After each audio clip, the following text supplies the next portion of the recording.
नमस्कार मंडळी, आमच्या चॅनेलवर तुमचं खूप खूप स्वागत आहे.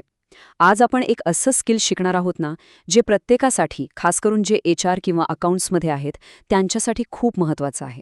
असं झालंय का कधी की तासनतास पगाराची आकडेमोड करत बसला आहात आणि मग शेवटी कळतं की अरे देवा, एक छोटीशी चूक झालीये? काळजी नका करू, हे जवळपास सगळ्यांसोबतच होतं. पगारपत्रक बनवणं हे खरंच एक मोठं आव्हान वाटू शकतं, पण म्हणूनच आम्ही मदतीसाठी आलो आहोत. चला तर मग, हे जे काय क्लिष्ट काम आहे ना, त्याला एका सोप्या स्टेप बाय स्टेप प्रक्रियेत बदलून टाकूया. आपण अगदी शून्यापासून म्हणजे अगदी सुरुवातीपासून सुरुवात करणार आहोत. चला तर मग, कामाला लागूया. कोणत्याही चांगल्या शीटचा पाया म्हणजे तिची रचना. त्यामुळे आपली पहिली आणि सगळ्यात महत्त्वाची पायरी आहे सॅलरी शीटसाठी एक मजबूत रचना तयार करणे. ओके, तर आता एक्सेल उघडा आणि माझ्यासोबत हे रकाने तयार करा. Employee ID, employee name, basic salary, HRA, DA, other allowance, gross salary, PF deduction, tax deduction आणि सगळ्यात शेवटी नेट सॅलरी. आणि हो, एक छोटीशी टिप, हेडिंग्स बोल्ड करा आणि बॉर्डर्स टाका.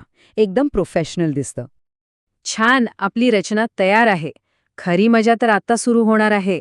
आता आपण एक्सेलला आपल्यासाठी काम करायला लावणार आहोत. आपण काही सोप्या सूत्रांचा वापर करून सगळी प्रक्रिया ऑटोमॅटिक करणार आहोत. सुरुवात करूया HRA ने. HRA म्हणजे हाऊस रेंट अलाउन्स. समजा तो मूळ पगाराच्या 20% आहे. तर एक्सेलमध्ये आपल्याला टाईप करायचं आहे C2 × 20%. इथे C2 म्हणजे आपल्या बेसिक सॅलरीचा सेल. सोपा आहे ना? आता पुढे आहे DA म्हणजे महागाई भत्ता. हा आपण 10% घेऊया. सूत्र अगदी तसंच, C2 × 10%. बघा किती सोप्पं आहे. आता सगळ्या भत्त्यांना एकत्र करून ग्रॉस सॅलरी काढायची वेळ आली आहे. म्हणजे कोणतीही कपात होण्याआधीची एकूण कमाई. यासाठी फक्त आपल्याला बेरीज करायची आहे C2 + D2 + E2 + F2. कमाई तर झाली, आता वळूया कपातीकडे. पहिली आहे PF म्हणजे प्रॉव्हिडंट फंड. ही एक प्रकारची बचतच असते. आपण उदाहरणासाठी मूळ पगाराच्या 12% घेऊ. तर सूत्र आहे C2 × 12%. आणि दुसरी महत्त्वाची कपात म्हणजे टॅक्स. आपण हा ग्रॉस सॅलरीच्या 5% धरूया. एक गोष्ट लक्षात ठेवा, हे फक्त एक उदाहरण आहे. खरे करदर वेगळे असू शकतात. तर याचं सूत्र असेल G2 × 5%.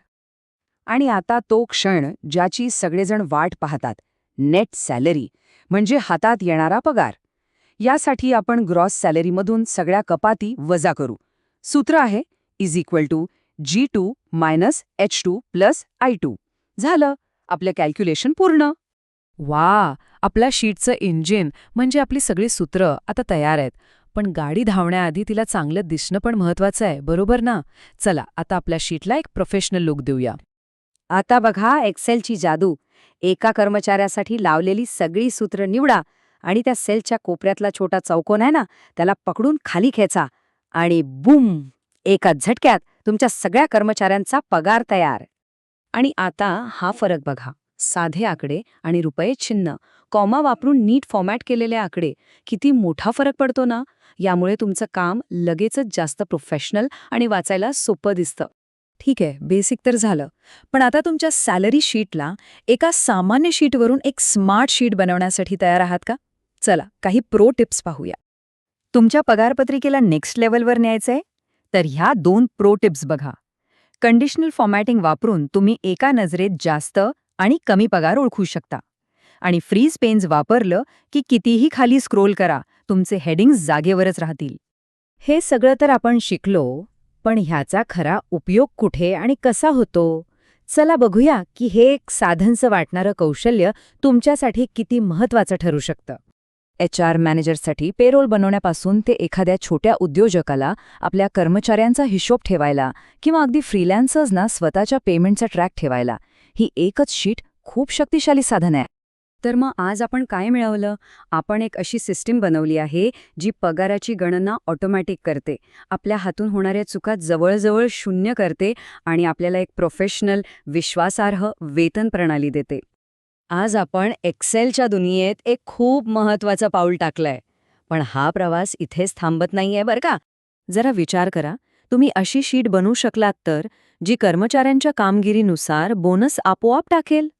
हे सगळं शक्य आहे VLOOKUP आणि IF सारख्या फंक्शन्समुळे. मग तयार आहात का पुढच्या आव्हानासाठी? जर तुम्हाला एक्सेलची ही रोमांचक दुनिया आणखी जवळून अनुभवायची असेल तर आमच्या चॅनलला सबस्क्राईब करायला विसरू नका. आणि हो, जर आजचं मार्गदर्शन उपयुक्त वाटलं असेल तर एक लाईक तर बनतोच आणि आपल्या मित्रांसोबत शेअर नक्की करा. पुढच्या वेळी आपण आणखी प्रगत फंक्शनसह भेटूच. तोपर्यंत आज जे शिकलात त्याचा सराव करत रहा, कारण प्रॅक्टिसनेच माणूस परफेक्ट होतो. धन्यवाद.